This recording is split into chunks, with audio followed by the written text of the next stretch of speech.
Here we go. Poor guy.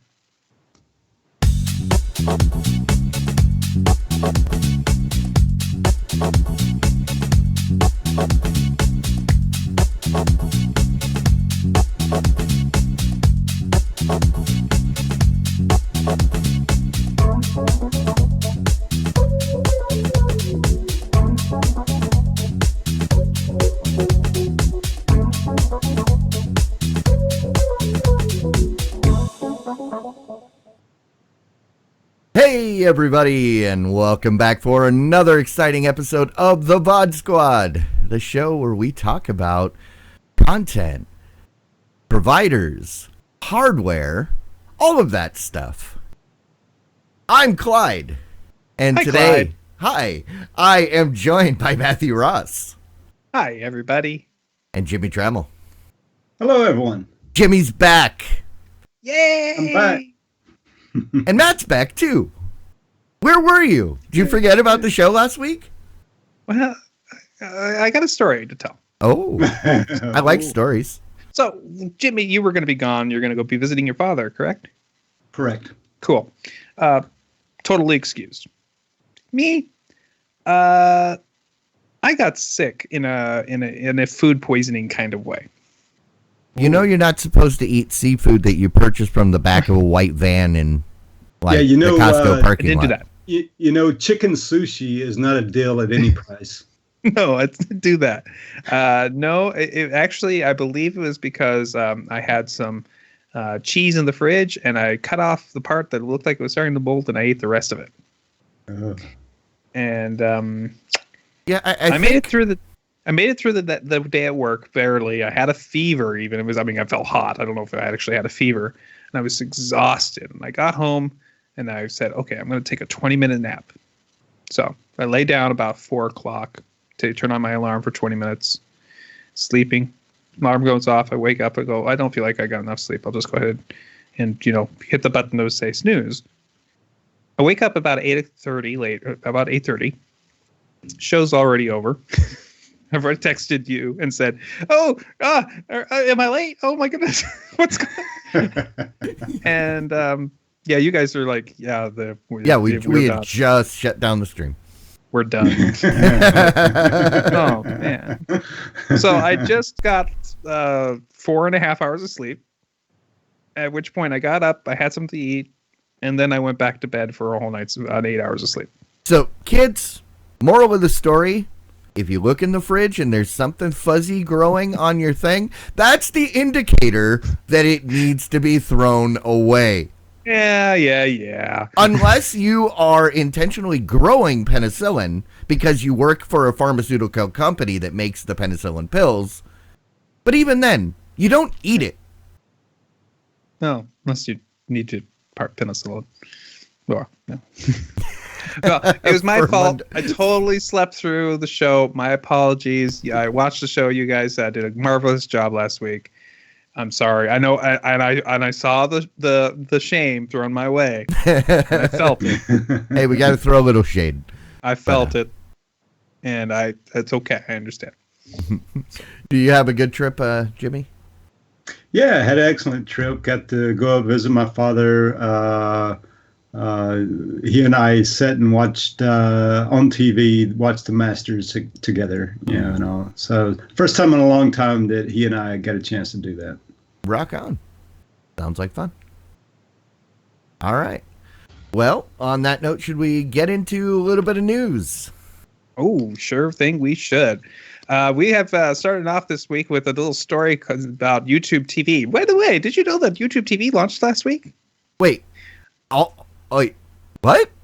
YouTube TV. It actually launched last week, and I'm not certain. I watched the stream. I don't think you guys talked about YouTube TV last week. No, because I thought we were still waiting for it. I didn't realize, because last time we talked about it, it was coming soon. Well, it launched last Wednesday, and it launched in very specific areas. So you can only get it out of 5 major that's right. cities. We talked about that when the article first came out. It was going to be in specific markets, and it wasn't any of our markets that I knew of. So, So I can't get it either, and I'm really somewhat excited. I really wanted to try it out, and I understand if you have a VPN, you can fake it out. Yeah, but is it?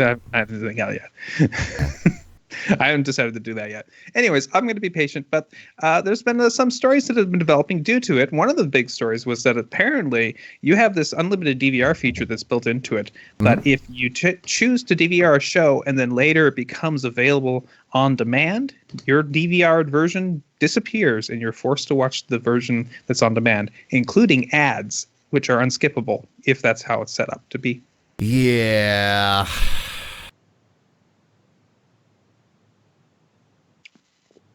This seems like that this is the kind of thing that YouTube had to talk to the various Concessions and say, okay, here's what we're going to do. We're going to give this big old DVR for 9 months and you can have as much as they want. We're not going to have any limits like 28 days or anything like that, or a certain number of hours, which is because we're YouTube. We already record everything, right?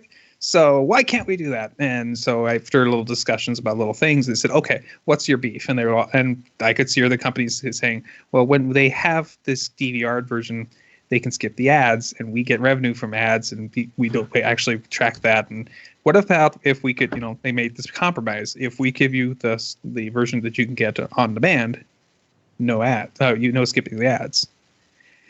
And it's, if you ask me, that's an okay compromise. It kind of irks me. I think it should be, if you recorded it, sorry, too late. I already recorded it. Mm-hmm. If the on-demand comes out after that, yeah, I still have my recording and I have it for 9 months until then. And then you could do all your moving all you want, changing it over to the other version. That's how I think that should work for me, because I recorded that. That's my video. I agree. Yeah, because and there's no guarantee that the on demand is going to be around. That's true. And that's the thing that would really piss me off, is if that recording goes away and then so does the on demand. That episode I wanted to go back and save, does it come back? Or is it gone forever? Yeah, I don't know. So that's a good question. Yeah. And I would doubt it. I would suggest that the deal probably was, hey, we got the on demand, delete that copy. Don't want them to have it anymore. I would assume so. It's not like Google has a lot of storage space. No. And did I understand this right, Matt, that even if you do watch the video on demand, it still includes commercials? Yes, the video on demand versions, of course, your recorded versions have commercials. The difference is that video on demand, the content provider gets to decide if you can fast forward or not. And so if the content provider says, nope, you can't skip commercials on this one, your fast forward button just doesn't work. And yeah, you know what that kind of smells like to me, that they probably couldn't get the agreements signed, quick enough to launch the service. So they decided to go ahead and launch this service here. I wouldn't be surprised if later on, somewhere down the road, that once they get an agreement and everything, they'll say, okay, for an extra, $10 a month, you can watch video on demand commercial free, or whatever the price is going to be. Right. Similar to what Hulu has, right? Yeah, Hulu's like $3 or $4. And it took them, how many years did it take them to be able to do that? I think that's an excellent idea, actually, that if they could get the same deal as Hulu and get the ad skipping, I think that's a fair deal. The difference, though, is that with Hulu, it's owned by the people that are providing the content. That's true. So it's like that money's going straight into their pockets anyway, and they don't have to pay it out to, whatever. So we'll see. It might be a pipe dream, but it's a dream that we can hold on to. Yeah. So we have another story. Roku has announced that they're going to be making an update to the Roku OS to version 7.6, and there's a lot of cord-cutting features that people might be interested in. Specifically, these features are mostly useful for people who have Roku TVs, so they can get the antenna that's built in, and you have the antenna interfaces built into it. One of the features is called the More Ways to Watch feature, which allows you to go ahead and it detects what show you're watching, and it will allow you to quickly find other ways of watching it. Like it'll go ahead and say, "Oh, you're watching this episode of this show. Well, we can. It's on demand here, and it's available again next week over here in HD, and gives you all your other options for that show. So it's kind of a more intelligent guide for the shows you're watching, which is kind of cool. Other features include a little updates like being able to change your input names correctly, and to let's see what the Roku's. Getting a little bit better over the air station control too. So, yeah. And if you're one that gets this update and you enjoy it, you're welcome. I suffered through all the bugs since like December, and it's pretty great. Apparently, this is going to be going out to almost every Roku box, back to the original Roku 1. Oh, yeah, and I think I can talk now because it's been announced that it's coming out. I don't think I'm no longer under NDA. But no, this is the first one. I've done a lot of beta stuff for Roku, and usually they say, oh, this beta test is for this specific platform. And then it's like, oh, I don't have that one, so I'm not going to opt in. This time it was just everybody, hey, log in and then just tell us what device you have. It was like, oh, what's it for? No, it's for everything. We just need to know which device it is so we can push it out. And they were able to do some really cool stuff now with the new UI. Like, I woke up one morning, I turned on my TV, and it said beta across the top of the screen. That I've never seen that before. And they started popping up stuff like over on the left-hand side where all your options are, like settings and whatnot. Down at the bottom was a note that said, there is a new thing that we need you to review. Please log into the website. Like, okay. Kind of creepy the first time I noticed it. But I was like, hey, that's kind of cool that they were able, with the new UI, they're able to throw in that kind of stuff on a device-by-device level. So, but yeah, no, it's cool. There's new betas kicking off here shortly. So, very cool. Next up, we have Sling TV. They are finally releasing a more capable version of their cloud DVR service. This one is you pay an extra $5 a month and you get 50 hours of programming to record on your Sling TV subscription.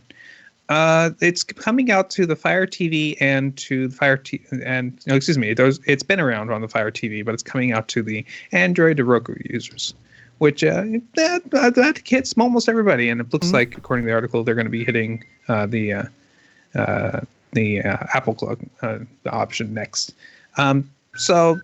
But for $5 a month, getting 50 hours, is that enough?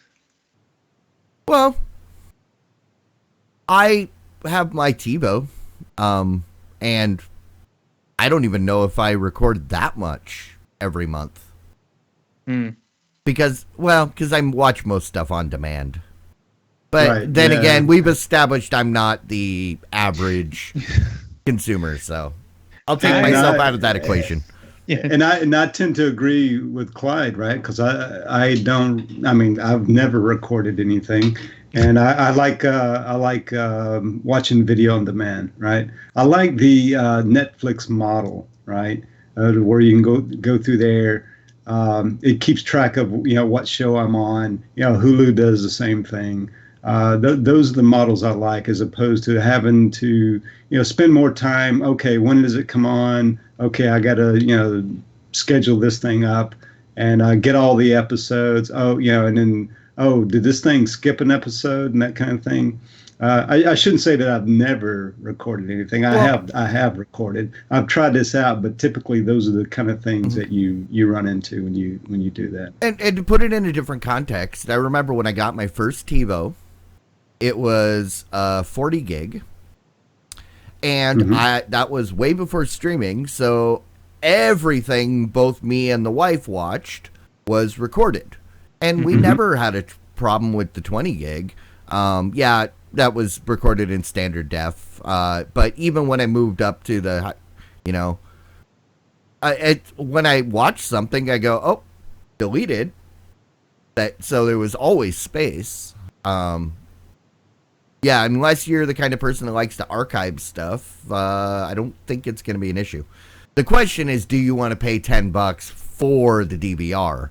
It's $5. Oh, sorry, $5. I thought it was $10 for 50 gigs, but okay. But still, do you want to pay $5 for DVR when DVR is included with YouTube and or PlayStation View?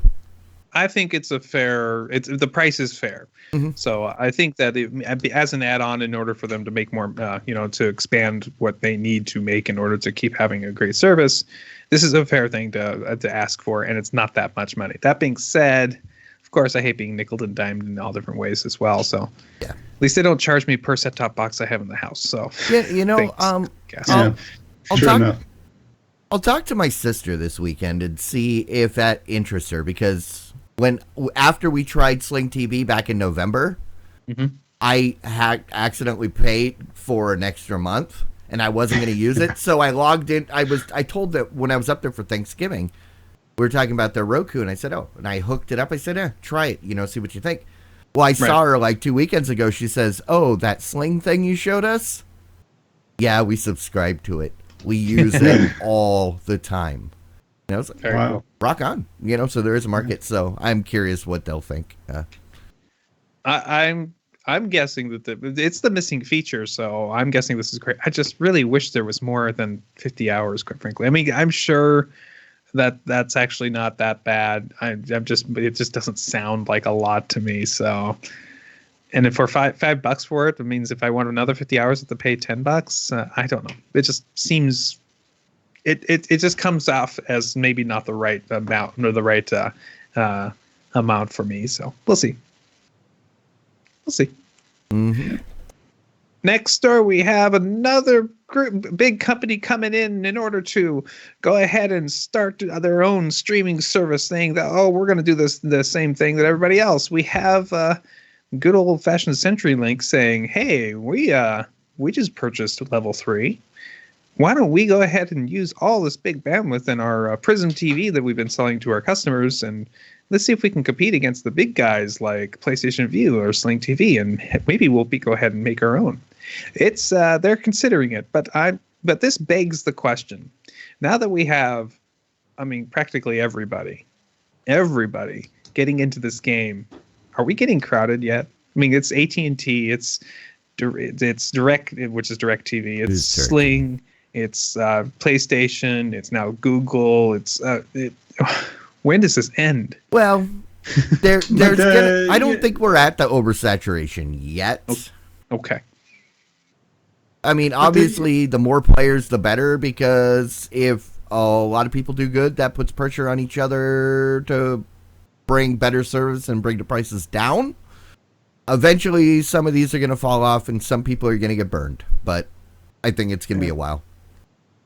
Well, I think it does a couple of things, right? One is it, as a consumer, right, it gives you choice, right? If you want to try one streaming service 1 month and then another one another month, well, you got the freedom to do that, right? You don't have to. None of these services make you sign a contract and that kind of thing, like what the dish providers and guys like that used to do.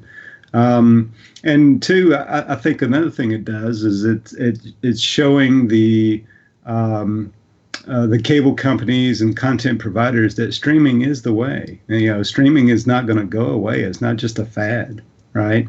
And so I think they're all going to start doing it. I'm starting to get, ever since I cut ties with Comcast, I keep getting mailings now talking about their new streaming service they want to offer now, right? Uh-huh. So I think they're getting the message, right? So I think the more the better, right? I don't think it gets too crowded. Yeah, as a consumer, I do understand the point. It does get a bit overwhelming because it's like, which one do I choose or whatever? And I would say, well, if you're unsure, just pick one, try it. And see if you like it, and then if you like it, keep it. If not, move on to another. It's I look at it like auto manufacturers. How many auto manufacturers do we need with how many models? And eventually, you get to a point of saturation, and The models that They start aren't buying doing each other. good get killed off. The lines that aren't doing any good, that are just costing money, they get killed off. Look at your what happened to Oldsmobile, Pontiac, Saturn. You know, Saturn. Yeah. but Saturn at that point was just a rebadged Opel. They weren't even Saturns anymore. I know. Yeah. But Yeah, not that true. there's anything wrong with Opel. But Or the Pacer.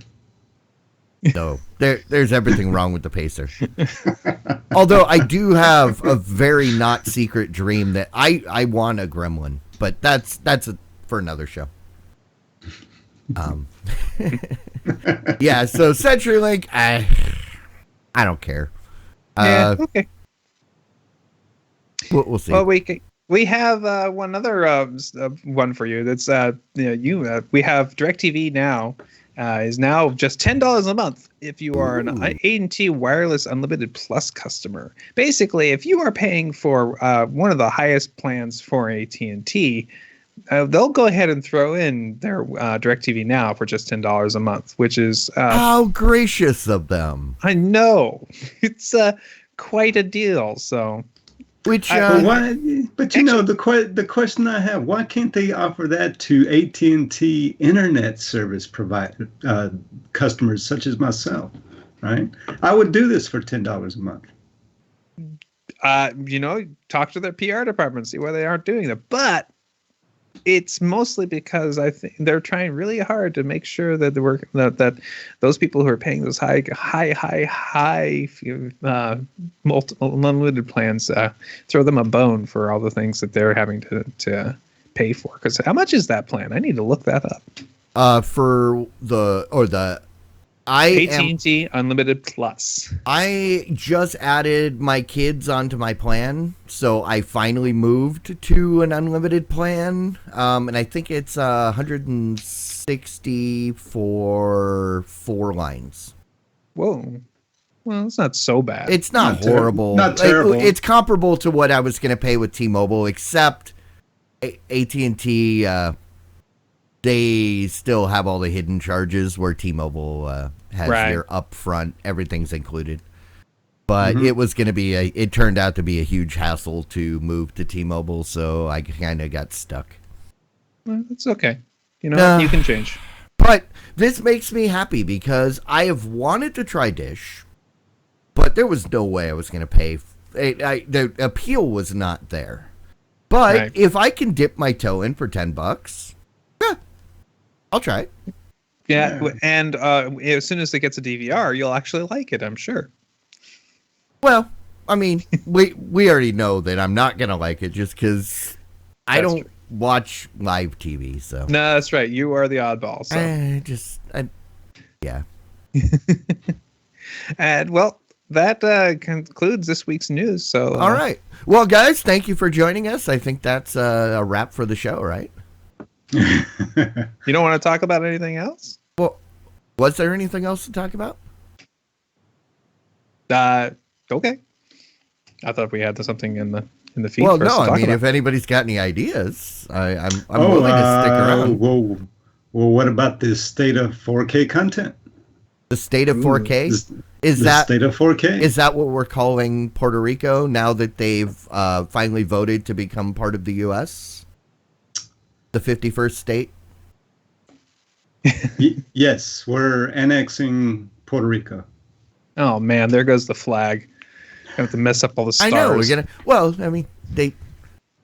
But, so Actually, you're talking about... 51. Oh, okay. So you're saying... Let me just make sure that I'm understanding you right.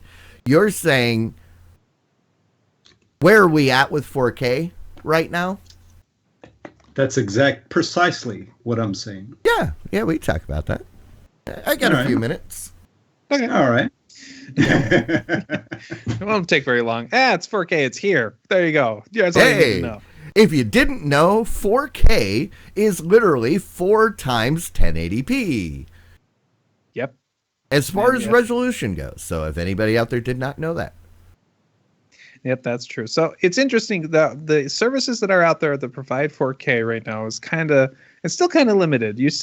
Primarily you have Netflix with the 4K built into your TV. That's still a thing. I think you can start getting into other things too, including Windows. I believe you can actually get 4K with Windows when you have the proper hardware, apparently. Yeah. So content-wise, we're still kind of short, but which is surprising because everything has been filmed in 4K for at least 10 years now. That's true. They've been shooting everything in 4K. The problem has been up to this point the delivery, because the bandwidth required to get 4K was beyond what most people had in their house.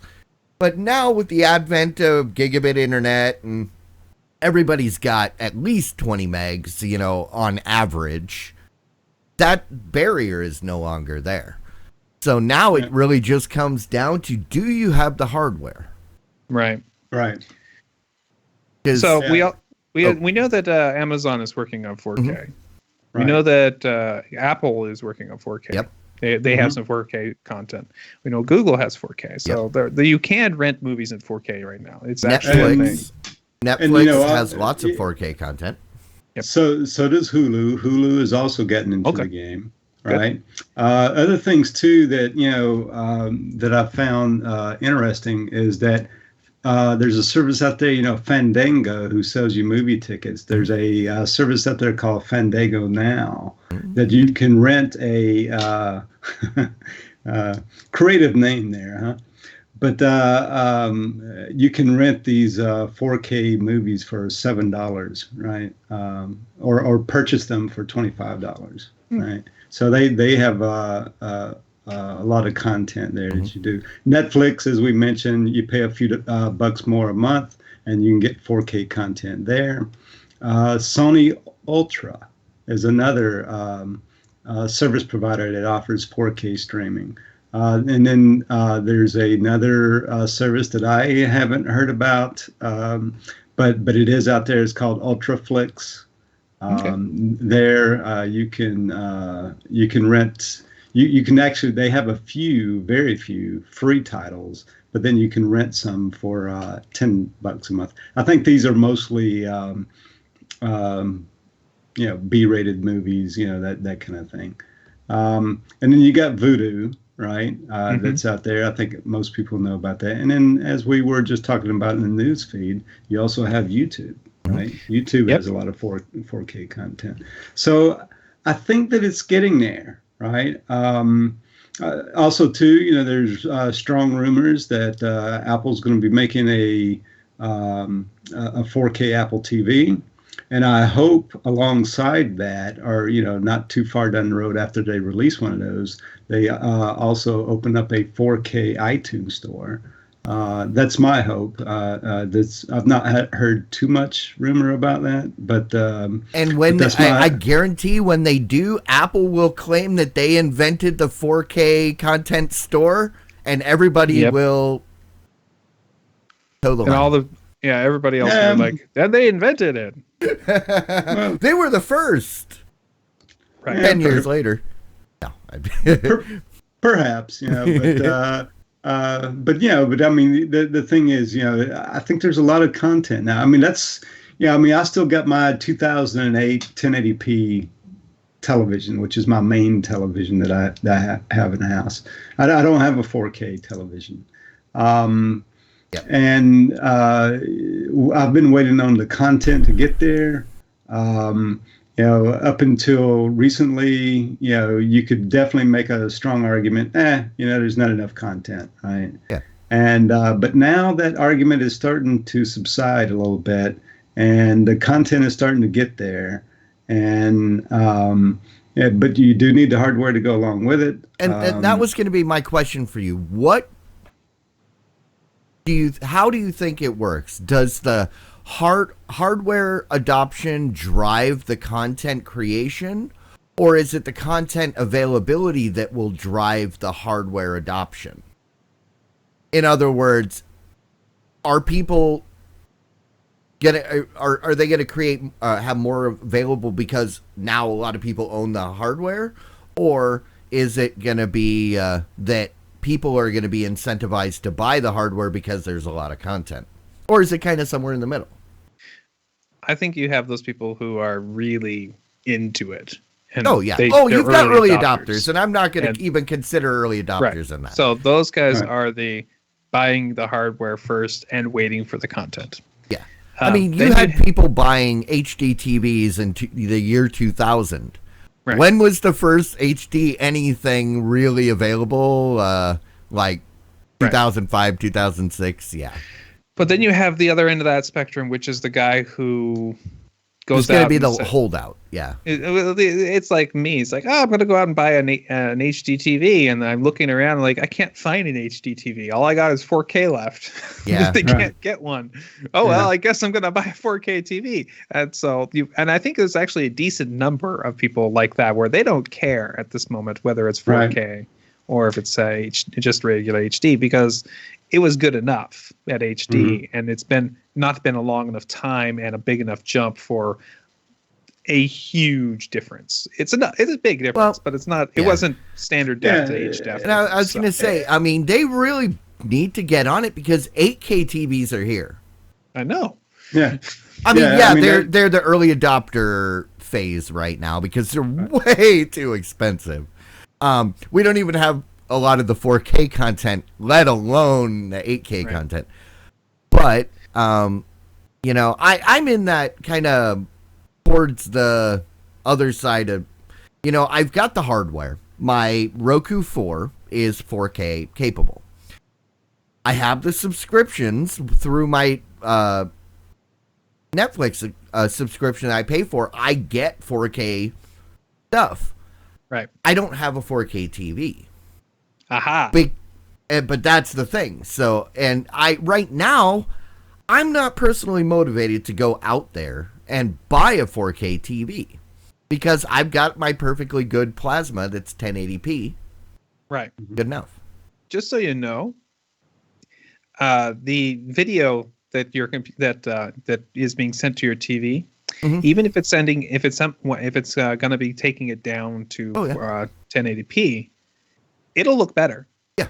Because the higher bit rate of that 4K TV is filling in the gaps, having less of the artifacts, and that even when you are getting it scaled down, it still looks better for you. So you're benefiting from 4K if you used it right now. So it's everybody's going to be benefiting from this. Actually, there was an interesting video that I saw on YouTube about this. I think it was Linus Tech Tips that was talking specifically about this, whether it was worth going 4K for quality reasons. And the short answer is yes.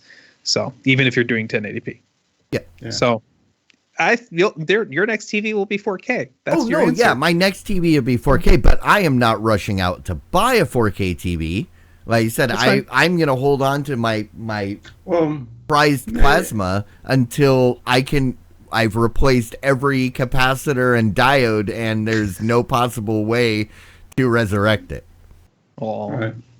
Yeah, I don't know. I mean, to me, years ago, I think right about the time that I bought the TV that I have now, that 2008 TV that I have downstairs, I had also put in a nice home theater system. So, I've got the big, I've got the Bose speakers all around, and all this kind of thing. And the reason why I laid down the money for all that is because I got tired of going to movies and just not having a good experience, right? And so I kind of worn off going to movies anymore, and haven't been to a movie any since then, right? The only movie I've been out to see since 2008 was the Star Wars movie last year when it first came out, the Rogue One, right? Or not the Rogue One, that's the one that came out this year, the one before. I forget what the name of the movie is now, but anyway, it was one of the later Star Wars movies that come out early 2016. The Force Awakens? The Force Awakens, yes, right. Thank you. No problem. So that was the only time I'd been to the movies since 2008. So So I would say if if you like having the, home theater type system, and your TV is starting to age, such as mine, and you're thinking about, getting a new television to, give you that, nth degree on the resolution and that kind of thing. I think for that kind of consumer, I think, this year might be the year to do that. I mean, myself, I'm seriously considering doing that. I haven't pulled the trigger, hadn't went out and bought a new TV yet. I might wait just a bit longer, because I do know there's some new services coming along to see what happens there. But I think 2017 might actually be the year that it's really kind of worth upgrading, because up until now, everything Clyde is saying is correct. Is there really any need to upgrade? No. I mean, that's why I haven't bought a 4K television, right? Yep. Same here. Yeah, I'm happy with what I got.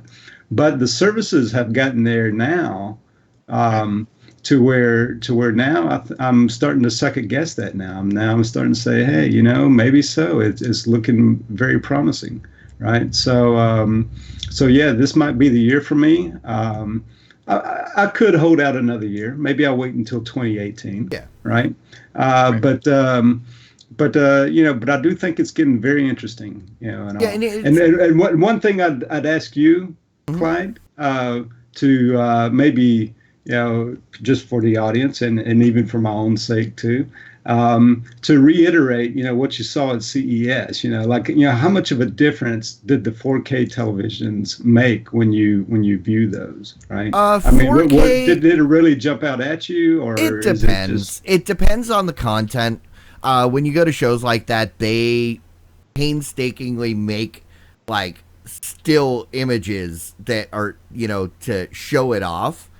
When I've always been of the mindset that the difference between like a plasma at 1080 and a LCD at 4K is pretty similar.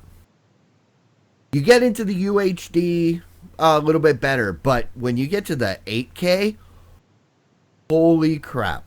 That's where, because I was noticing, and like I was telling Mike when we were standing there looking at these 8K, it's a flat image, but there is so much pixel density that there's perceived depth. It was, you could almost like internal 3D, not quite, that's going to an extreme, but I mean, that perceived depth was there that you don't get with with a lower definition. So, 4K is nice if you've got the content and you really painstakingly pour over that image. It's nice, but I think the real jump is the 8K that is out. Yeah, but I wouldn't disagree with that. But yeah, there you go. But then where's the content, right? Yeah, exactly. And it's not like so moving from like 720 to 1080 and then from 1080 to 4K, 4K to 8K. It's not the same as when we went from the tube TVs to the flat TV, because there was a actual benefit. Wow, I can hang it on the wall. I can have a bigger screen. It takes up less space. And, so that was driving. Everybody had to have one. But, for the lay person, the person that's not that, early adopter, they a lot of them aren't going to get, like my parents won't understand why they should need a 4K TV, even if they had the content available in their, up in the sticks where they live. They don't know. And the one thing, and we've touched on this a couple times over the last year, but 4K becomes absolutely necessary when you get above 50 inches. You know, the smaller TVs, 50 and below, 1080 is fine. 720 is even fine on like something small, like a 32 or smaller. 4K doesn't really make sense because the screens are so small that, you're not really going to notice much difference. But yeah, when you get above 50, and I mean, definitely like 65, 70 and above absolutely has to be 4K. It's like not really possible to have a good looking TV without that 4K. So. I think that's an excellent point. I've noticed the same thing. Anytime I've went out to look, seriously look at televisions, I've noticed that once you get especially like I think about 50, maybe 55 inches. Once you get north of that in size, right? Then the 1080p gets fuzzy. The picture gets fuzzy. Yeah, because the problem is as you make it bigger, you're sitting too close. The pixels are getting further and further away. So that's why you can only take it to a certain point and have it look good. So like 50, 55 in there looks fine, 1080p. Right. 60, that's where I would say is the line. You definitely want either a plasma, which you can't get, or 4K for 60 and bigger. And then when you get to like 70 or 80, 1080p, not even an option. If you buy a 1080p TV that's like 80 inches, you're kind of throwing your money away. You're not going to have that crisp picture that you need because of the pixel density. So, and so for most people, that's going to be their motivation. When they've got the money to buy a bigger TV, they're going to buy that bigger TV and it's going to be a 4K TV, just like how 1080p TVs ended up in most people's houses. A lot of people didn't go out searching for a 1080p TV. They went out looking for a TV that fit a specific, idea, and it just happened to be 1080. And we're so spoiled. Come on, we had 500 line screen TVs for years and years and years, and we were fine with that. No. Come on. Yeah. I actually kind of big 19-inch tube TV. I kind of. What was the resolution of VHS? Was that 180p or 280p, something like that? I thought it was 3p. 3p. Oh wait, no, I'm thinking of the old like radiation machines from the 50s. That allowed you to watch like Howdy Doody and Soupy Sales, but you could kind of make out what they looked like. Yeah. The cathode TV. Yeah. I miss cathode TVs. Yeah. Oh, I don't. I don't miss getting rid of them when they die. I definitely don't, and I don't miss moving them. No. No. But they will always have a soft spot in my heart. Because you can't buy a black and white TV anymore. And there's just something comforting about a TV that's black and white. Okay. Oh. Maybe it's that, I grew up with a black and white TV in my room. Because that was a TV that was not in use, so I was able to sneak it into my room and nobody yelled. So I remember one of this huge, but actually not that huge, color TV was a Sony that had a handle on top. It was like a 19-inch TV or something like that. That made it portable. It was portable, but it was also cast iron. Yeah. The thing was just a boat anchor. Could move it around the house. It was, but it moved from house to house to house with us. It was a great TV. We'd plugged our Nintendo into it for years and years and years. So what added a lot of weight to those TVs? You remember back when they'd come out with picture-in-picture, right? Yeah. So in order to do that, they had to put two tuners in the television, and adding that extra tuner to the television just added like a lot of weight. I mean, the density of that television doubled in density probably, just by adding that second tuner in there. Right? It's funny that you mentioned that because last week's episode of Fresh Off the Boat, I don't know if you guys ever watched that. I have watched it. Yeah. And on last week's episode, the mom, the dad comes into the room and he sees there's a different TV and it's smaller. And she says, yeah, I got you a new TV. You've been complaining about the other one. Yes, it's a little bit smaller, but it's got picture-in-picture. And he went, and I went, oh, yeah. No. Nobody wants that feature. Not really. Well, they did in the 90s. 3D. No, that show takes place in like 95, 96 time frame. And still, you never used it. No, but it was the thing. It was like, oh, big shiny. But then you used it once and realized, no, not worth the hassle. Yeah, and Jotman remembers only having one TV in the house with a rotary dial cable box. I remember the rotary dial cable box. Upgraded from setting dial to UHF on TV. I remember that too. I remember that box. I was going to say, I think I am of the last generation that will remember TVs as furniture. Yes. I would say that's everybody true. I knew had an old TV, console TV, with like a blanket or something over it, and then the new TV sitting on top. Yeah. Because that's what you did. The big wooden console, it died.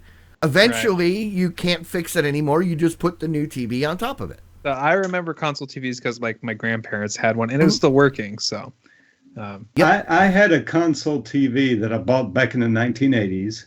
And had that television all the way up until the year of 1999.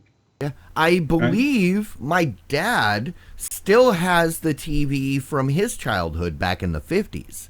It doesn't have a picture anymore, but when you turn it on, you can still get audio. Well, you could until they got rid of the analog broadcast. Right. So got that thing and retrofit it. Put an LCD screen in there. I know, but I want to. But it's actually got some value as it is. So could you imagine if you took somebody from the 1980s and you brought them forward to today and you showed them an 8K television? They wouldn't be able to look away. I think that would exactly be the reaction. Which is funny because my kids are young enough that they don't know anything other than like 1080p. Right. And even though. But that I tried to explain to them what a black and white TV was. What do you mean black and white? No, like that. What? Why didn't it have color? I'm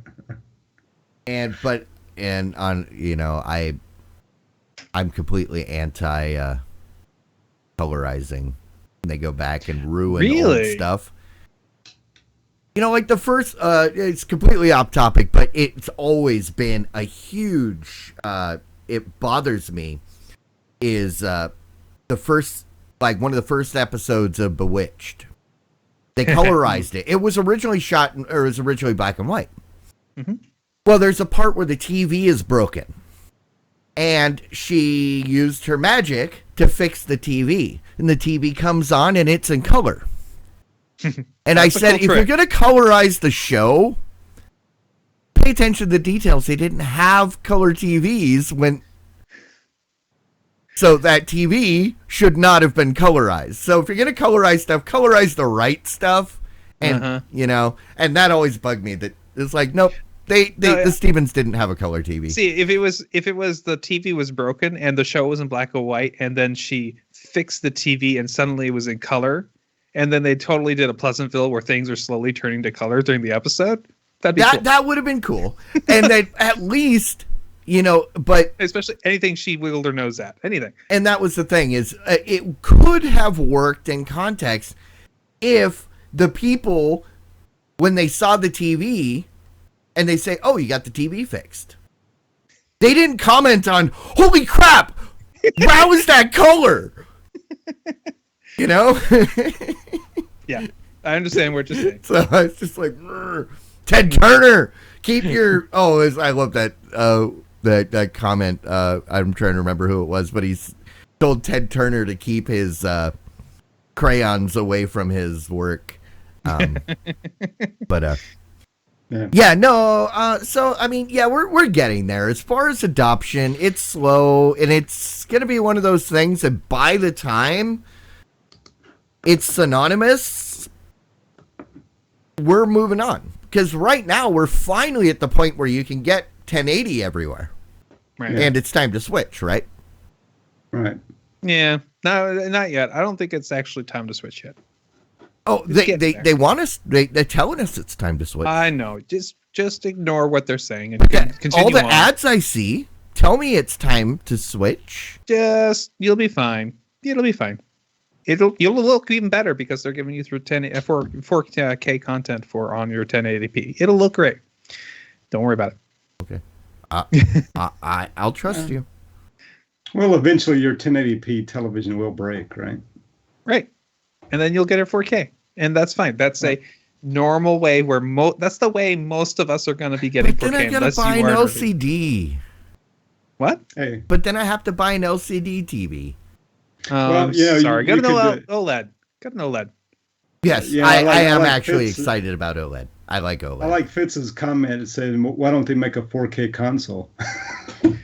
See, they should just Somebody should go out and That- on eBay find broken TV consoles and buy them. There is a market that somebody Refurbish needs them. to pick up. It's making TVs for hipsters. You got to do it now before the hipsters disappear. They are at the end of the time frame of hipster. You've only got so many more years to cash in. The next generation of hipster, whatever that'll be, whether it be a hippie or But it's yuppie going to or be whatever it was anti before, it'll because come back. before hipster was emo, and then now Yeah. now because they always go completely opposite. So Okay. yeah, I don't know. Any other thoughts? Any other comments from the peanut gallery? Since we referenced Howdy Doody earlier. Fitz says hipster age is coming to an end. I think that's a show title for another show.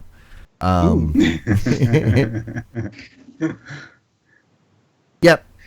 All right. Well, I think I said my piece. Unless you guys got anything else. I'm good. No, as far as I think it's it. I think I may pull the trigger this year. You know, if and get a new 4K television, perhaps. I think the content's finally getting there. But I don't know. But maybe I'll wait another year. I don't know. Well, so I will rephrase what I said earlier. There is no reason anybody shouldn't buy one. If you're in the market for a TV and a 4K TV is in your budget, especially if you've got a choice between a 4K or a 1080 and they're relatively the same price, get the 4K TV. Yep. Do not go with a really low quality 4K over a higher quality 1080p TV if they're the same price.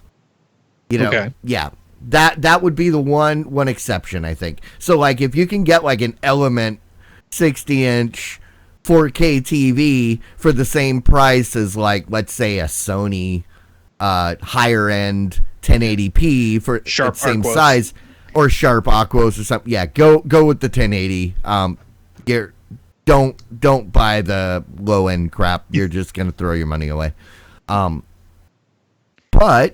that being said, TCL they are coming this year with new additional lines. Their low end TVs that they brought last year have been great. Cool. And they've got new ones coming, so there are more 4K, good 4Ks coming. And yeah, I think that's all I've got to say. Very cool. We're going to be flooded with another buying season of every 4K TV. So we'll see. We're currently we'll see if we ever move to 4K this year or not. I don't know if it's going to happen. It's going to be a while for me because I don't see this TV dying anytime soon, and it's just not in my budget. Like I was saying before the show, I don't care about 4K because 90% of the time I'm not even looking at the TV. My TV is right there, okay, directly 90 degrees. Mm-hmm. TV's on, I'm usually looking right here doing other stuff, and then I'll look over and then look back, and then if I go, oh, hey, what was that? Maybe I'll rewind, watch it for a couple minutes, and then go back to what I was doing. So, yeah, well, I mean, don't you want to sleep in super high definition? I want the high definition audio. Now that sounds like a topic for another show. I'd be interested. It does. That's for a completely different show. I think I need to go on that home theater show with Scott Wilkinson and get my audio fix. There you go. But, yeah, and and if you haven't joined us live, Jotemon's been hooking up that chat room. There's all kinds of crazy new features. Did you guys see that we got during the show there was a story alert? I did. From Cord Cutting News, Comcast, other cable Sling ISPs. TV and or one for an Apple, I think. Yeah, right? there was also one for the last one was Cord Cutting News, Comcast, other cable ISPs face limited near-term cord cutting risk from wireless LTE, analyst says. Yeah, so we got all kinds of new stuff popping up. If I really like if you type in there bang bang chitty chitty bang bang. 'Cause it says shut up, Jimmy. Yeah, but anything rants, raves, anything you want to shout out before we get out of here? Can't wait for the new Bosch coming on Hulu. I think it comes out in this weekend, right? I thought it was the 21st. I think it was it's next weekend. I don't know. Maybe I might be thinking of a different show. I was thinking it was the 17th, but it's soon. It's going to be soon. Whatever. Soon. I am waiting. I have reactivated my Amazon account, and in preparation, I will most likely kill that season in a matter of 2 days, like every other year, and then I will be sad again. Oh, Titus Welliver. So the only thing I have to say is that we had another episode of Talking Nerdy last night, and I was on with you, Clyde, and it was a great episode. Wait, you actually published that? Yeah, it's on. I thought we were just talking-nerdy.com. Oh, sorry, I didn't. You didn't want it. It's too late now. So, but we talked about my computer upgrade and Linux news, and it was a good little time where we got to talk about all their cool stuff. So it was fun. We'll be looking on another episode probably in the future. Maybe I'll turn the camera around and start putting my computer together with it. Maybe that's what I'll do next. Ooh, that sounds like fun. It could be fun. Yeah. And next Saturday. Ooh. Next Saturday on the 22nd will be the next movie party at 9 p.m. Central. And if you're not already subscribed to the DC Movie Party Twitter account, you may not know that the show has now officially acquired a producer. Sassien, otherwise known as Kent's girlfriend, Steph, she has taken over the administrative side because I suck at that stuff. And you will still see my smiling face on the screen, but I will not be doing all the day-to-day bugging people and sending alerts. And so, but yeah, we are going to be watching a movie. Text your ideas to @DC Movie Party on Twitter. We will be putting up a poll, I believe, this weekend to decide. That will close next Thursday. And I cannot confirm nor deny, but there might be a pending attempt to get to harass Bronson Pinchot into joining us. Because BioCow suggested a movie called Kung Fu Titties. Titties is the guy's name, and it stars Bronson Pinchot. And I realized how awesome would that be to get him to join us and make him watch his own movie while we ridicule it. And I'm gonna try and get the power of harness the power of Diamond Club to bombard him and try and get him to come.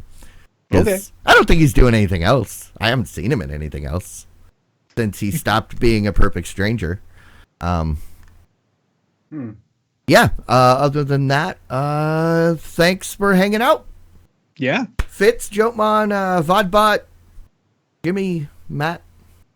Thank you guys for hanging out. It was a good time.